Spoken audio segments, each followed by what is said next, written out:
Surviving infidelity. Wife of 5 years cheated and now I feel absolutely nothing for her. Nothing. And that scares me. With updates. Original post. My, 34, wife, 32, Wendy and I met through friends 7 years ago, dated for 2 years and have been married for 5 years, just after I finished law school. I worked my tail off as an associate at my firm, putting in 60 hours a week for the first 2 years of our marriage. That effort paid off and I'm doing well professionally. Wendy was a teacher at a private school, but as soon as we got married, she quit so she could go back to school for her master's in education, and is currently in an educational doctoral program while working part-time. This was a bit of financial strain since I wanted to pay off my student loans as quickly as possible, but we managed. My wife had an old laptop that she was using when we started dating. I found it in a box in a closet. She said it crashed and wouldn't work any longer.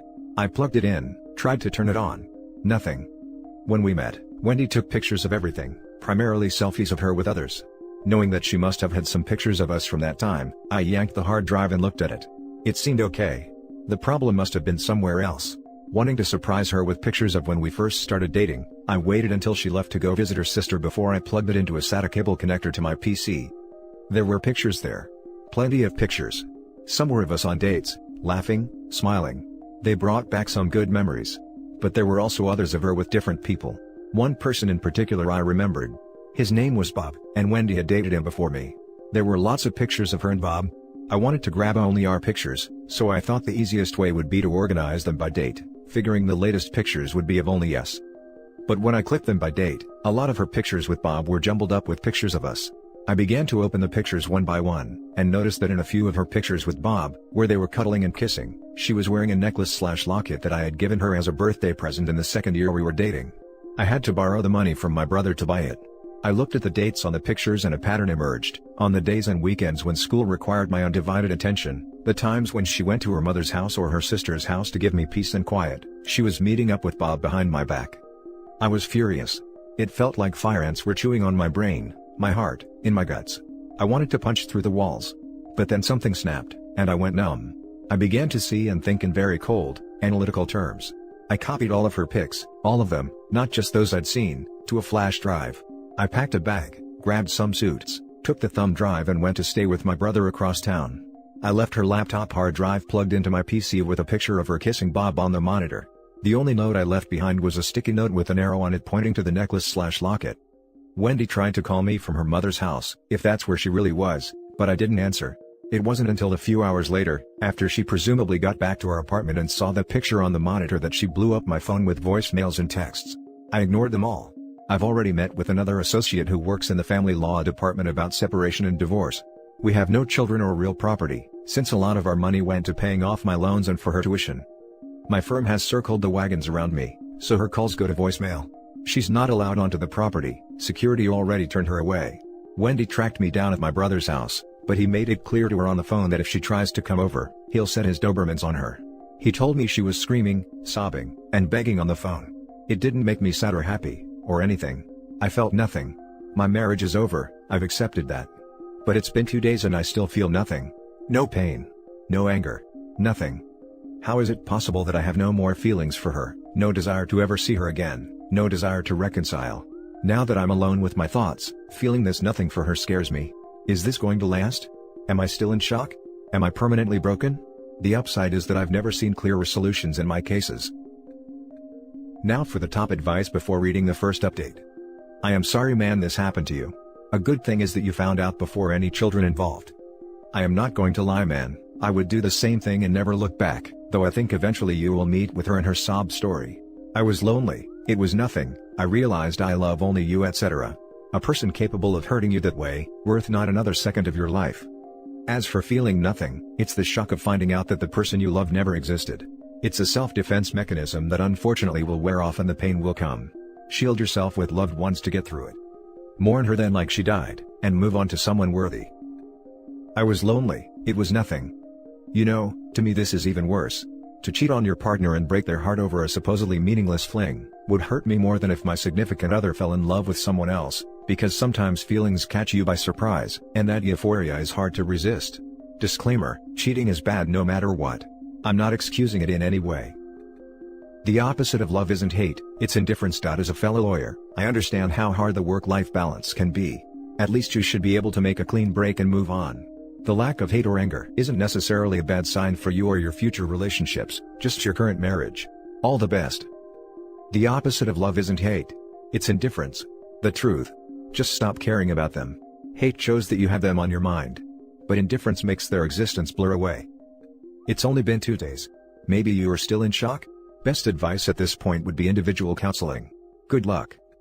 This, but also having experienced something similar myself, a lot of our ideals about who our partner is as a person shapes our feelings for them. When you find out something that completely shatters that ideal, it's like the person you loved stops existing, never existed, and the person left in front of you is a total stranger. It's been 6 years since my 9-year relationship ended, and I still have not cried over it. There was a small window where I missed them about 8 months out, but it was only because dating was an emotional pain in the neck and I missed the stability, and the distance started to rebuild some of those false ideals. Luckily, I did not entertain that rabbit hole, and my life is so much happier than I ever was before with that partner. Now for the first update. First, let me thank everyone for your replies. I'm overwhelmed by the positive responses and want to thank everyone who's experienced the same numbness for sharing with me. It helps to know that it's a normal response. I'll look into individual counseling in the near future. The associate at my firm handling my case, let's call her Gail, reviewed the other pictures on the flash drive and found quite a few where Wendy is cuddling/kissing Bob, and the engagement ring I gave her is easily discernible.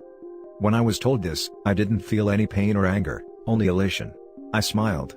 Oddly enough, I asked Gail why this awful news made me happy. She said that it's because it vindicates every action I've taken since I left. I've been no contact with Wendy, and all communications have been through Gail, except for her family and friends who mistakenly think my brother and his wife will be a sympathetic ear. They're not. Gail's already prepared a separation agreement and scheduled a meeting with Wendy on Thursday afternoon. Gail made it clear to Wendy that if she isn't represented by a counsel, then I won't be attending. A word about Gail. I can't post her firm nickname, but let's just say if you think Pit Viper, you'd get the right idea. I'm glad she's on my side. We'll be filing the petition for divorce shortly. Gail believes any spousal support will be minimal and end quickly, as she said I'll likely get stuck paying the rent for the next 5 months until our lease ends and Wendy completes the last of her doctoral courses. The only significant asset we have is the account with our savings for a down payment on a house, but it's a dual signature account with no ATM access. Thank you long forgotten bank guy, for suggesting that as an extra security measure against fraud. My sister-in-law went over to my apartment when Wendy was supposed to be at her part-time job to grab more of my clothes and personal items. She ended up listening to Wendy for a couple of hours. The Redditor who said Wendy would straight up lie about pretty much everything nailed it. The whole time sister-in-law was packing up my stuff, Wendy was telling one easily provable lie after another. Getting nowhere, Wendy asked sister-in-law, "Isn't there a guy in your background that just gets inside your head and you can't say no?" So, I guess that's my answer to why she cheated. Bob is a Jedi and Wendy is weak-minded. By the way, sister-in-law did answer her question. Yes. I married him. Spending time with my brother's family has kept me from feeling isolated. My nephews are crushing me in video game and I'm enjoying every second of it. Work's going great and the partner who oversees my department stopped by to tell me that he's really proud of how I haven't let this personal issue negatively affect my work. Well, that's it for now. Thank you to everyone that replied with supportive posts. I can't explain how much it helps to know I'm not the only one to go through something like this or the apathy I feel toward my soon-to-be ex. Now for some top comments before reading the final update. Sister-in-law's answer crushed it. You owe her big time. Congrats man. Glad your firm stood by you.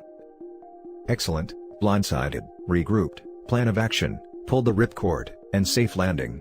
Besides your career, go do what you always wanted to do, learn to fly, sailing lessons, sailplane lessons, scuba, kiteboarding, race car driving lessons.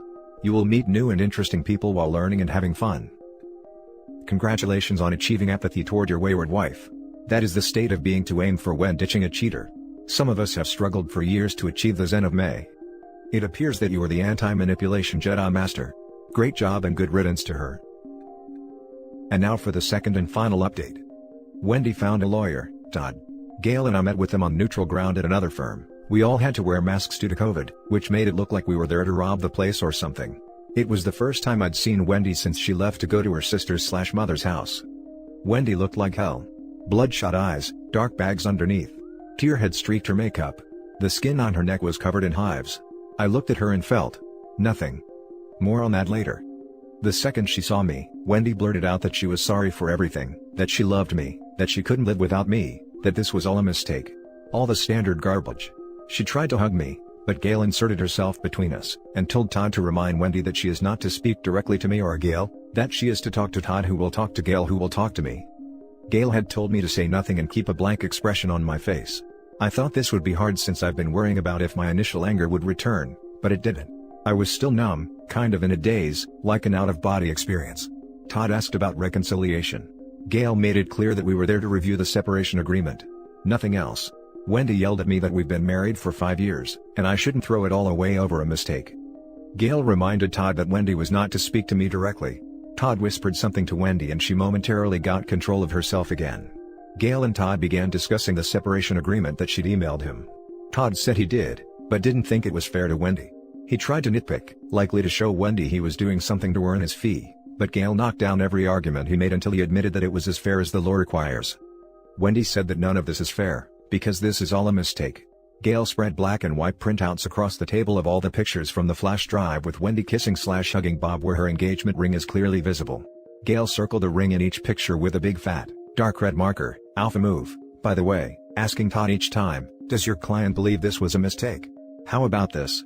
Was this a mistake? No? What about this one?" Wendy collapsed back into her chair to ugly cry. Gail and Todd began discussing timelines, for delivery of a signed settlement agreement, and other matters going forward. I guess my silent indifference finally got to Wendy because, completely unprompted, she screamed out that she never cheated during the marriage. Gail wasn't having it and told Todd, "Tell your client to give me her cell phone. If your client hasn't cheated during the marriage, then she won't have a problem with my IT guy copying everything on it, and downloading everything in any online accounts she's logged into. I can have him here in 10 minutes. Wendy clutched her cell phone with both hands, refusing to hand it over. Todd whispered something to Wendy. I'm certain he told her she just admitted to cheating. Cue more sobbing. I smiled underneath my mask but said nothing. At this point, I felt sorry for Todd, call it professional empathy. I've been in his shoes before. You know you've got a loser case with a loser client, the other attorney is 1982 to 1986 Wayne Gretzky, and you're a second-string high school goalie with a slow glove hand. Basically, you just want the beating to end. When the meeting was over, I left without saying a word to Wendy. What's the use? Every word out of her mouth is going to be a lie. Gail received the signed separation agreement yesterday afternoon. I thought I'd be on the hook for the rent until June, if only to protect my own credit.